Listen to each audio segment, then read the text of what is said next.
everybody, it's me again, Stephanie. This is the best I could look today, but I have to make another video. It's going to be about my side of the story after my mom passed away. And this would be dealing with her boyfriend. I get a blue slip at my door.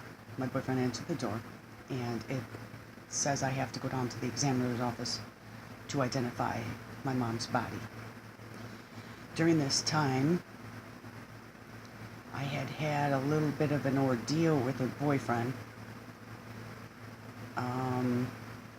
I quit working with him after a few months, and he was hard to work with.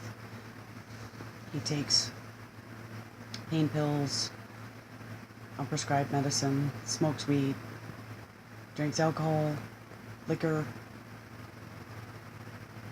takes unprescribed Xanax.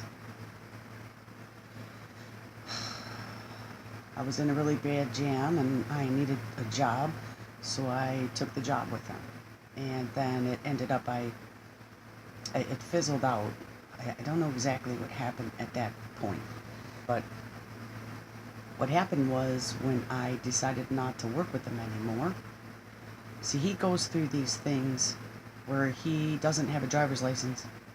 He can't drive. This has been for like many years. Okay, so he needs a ride to work all the time. So he needs to hire someone to take him to work with him. And so I did, and I thought I did a really good job. So it ended up fizzling out where I couldn't work with him anymore. And so what he did was he went and told my mom that I wasn't showing up on time, which is a lie, because my mom was there every morning and awake when I got there. I'd be 5 minutes late maybe, but he'd sit around until like an hour later before he would leave every time. So I'm late all the time, but yet he did that. I didn't do my job. There was a couple other things, and see, that's why I quit in the first place. So what happened was, he started a big argument behind the scenes and got my mom all upset. And there's already so much that was upset in her home every day as was. And so she got mad at me because of his lies. He gets in those rages and everything. I mean, he'll go to the store and come home and just bang the door open like something happened. He's so pissed at somebody, and I'm ready to kill him. I'm gonna go back and kill him. I mean, this is how raging he'll get. So this is the first time I ever worked with him because I needed a job at my place. They cut hours and everything and had me down to like one route, and it wasn't worth it. So I quit and I worked with him. Everything seemed okay for a while, but if there was anything wrong, he wasn't telling me. So that's where I think this triangulation crap comes in that they talk about, and it's so hard to explain. But so I wasn't working with him anymore. He started a big argument behind the scenes. My mom started getting down on my case, writing me emails and everything. And so what I did is I just stayed away. I said I didn't say those things. I didn't do those things he said. I didn't say those things he said. And I just need a break. I can't work with him. So what's the big deal with that? So this argument went on. And then for a couple days, then there was like no talking. And I only talked to my mom a couple times in between there with like Facebook messages. So it ends up that's how I got the blue slip at the door, because we hadn't been talking in a while. So I get a blue slip at the door telling me I have to go identify my mom's body. Now you got my brother. I'm like, okay, well, I just found out, so it took me like 2 hours because a couple people wrote to me and everything. And I figured I better call my brother. I wonder if he knows. And so I call him, and he has a big fit about, yeah, the family was contacting me. I didn't even know she passed and blah, blah. I tried to tell him I didn't either. I just got a blue slip at my door, and I went through some panic, and I think it was like an hour and 15 minutes later, or tops, it could have been an hour and 45 that I called him. Well, in the meantime, he gets in an argument with me on the phone telling me that I said something to him 6 times. It was so crazy, and I said, the only reason why I'm telling you this, and I don't believe it was 6 times, that I didn't get the call right away either, is to let him know I got the blue slip at the door. I mean, so here it is, then I talk to him, and there's a big argument there. It goes way further beyond, like, he didn't come to Mom's wake and everything. He came every single excuse, but, so here my mom passes away, and, her and I and him aren't even talking. So that's where the blue slip at the door comes in. After she passed, I was talking to her boyfriend, and things got a little bit better. And he was in such a jam, and he was so depressed, and he couldn't even work, and he's drinking so bad. He was missing work. He got in trouble, almost lost his job. And I asked him, do you need help? He said yes. Straight up said yes. So I went and worked with him again. I was getting him to work on time. I was driving him. I was doing everything I could. Working with him, putting ceiling tiles in. I thought I was pretty good at that. Tearing down walls, helping. I didn't so much put up the walls because he had to have certain measurements. But anyway, it ends up those first 3 months when my mom passed, he was so upset, so depressed, so everything. Couldn't even work. When he did, but hardly anything. So it wasn't making much money. I sat with him every single night after work. I talked to him, listened to music with him, helped him clean his house, take care of the dog, everything I could. The type of person I've always been was I've always helped people out. All the time. Even further than I could even do myself with my autistic son and my disabled boyfriend. 24 years. So I'm trying to get to the point real quick of after, like, all the wake happened. It was very small. We didn't have any money. None at all. He wasn't working because he had missed like 2 weeks of work. He was almost going to get fired. I didn't have any money. I never do. Even when I work, I don't. Worked all along. So after that, for 3 whole months, close to 3 months, he just continued to drink and be depressed and do all the stuff and laying on carpet rolls at work and going there and getting all the way there, driving like 60 some miles to get to Dearborn or Novi, and then he wouldn't work and he wanted to turn around and come home or just sit there and decide if he's going to work or not, and then he never ends up working. So there was a lot of wasted days and everything, and I wasn't making any money. In the meantime, one of his friends wrote to me out of nowhere. She says she saw how he was being and everything, and he must have been telling her that he couldn't work and stuff, and she was telling me to watch out for myself. Here she's passed away now, out of the blue. My mom's good friend. So it ended up where it come to the point, it got so bad, I kept staying. I kept sitting with him and doing everything, cleaning, everything. Like I said, it got so bad and this and that, and he almost got fired again. And then what happened, he was starting to do a turnaround because I was talking to him. I was getting him to talk to his mom. There's a lot of issues there, and I was trying everything I could. In the whole time, my brother's not even in the mix here. So once he started getting better, he did kind of pop out of things. I think he got scared he's going to lose his job and everything. He would say to me, we got to go through this stuff. We got to get your mom's clothes out of here. We got to do this. We got to do that. And he'd say it quite a few times, like 4 for sure. Excuse me, at different times. And so what I started doing at home is I was getting boxes together and putting them in my laundry room.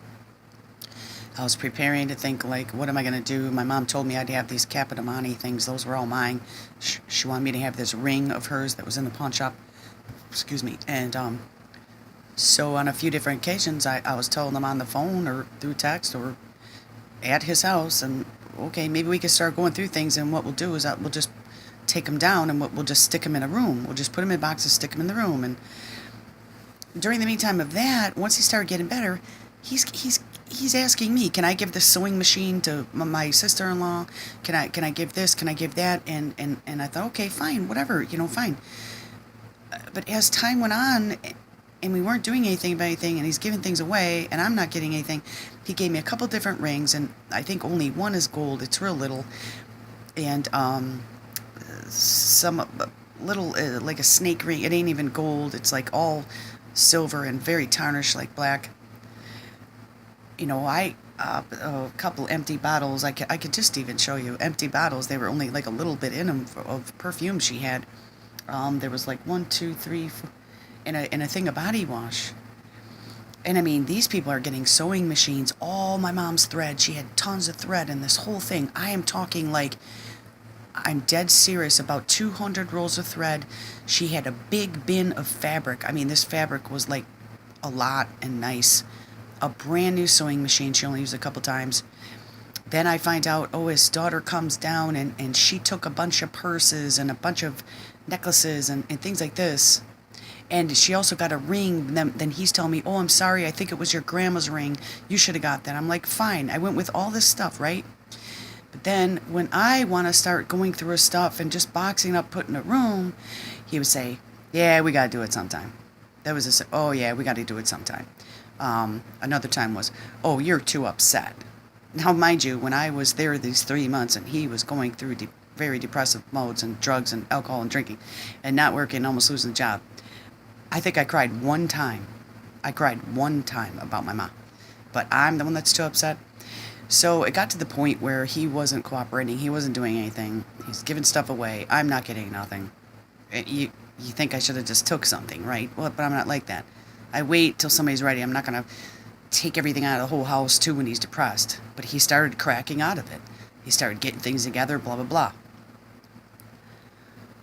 So it ended up where I quit working with him because I went back to work with him, then I quit. This would be the second time. I just couldn't deal with it. We were losing money. We weren't making anything, and I'm driving 70 miles there, 70 miles back, 60 miles here, 60 miles back for making no money, using the gas and everything. That's a little bit ridiculous.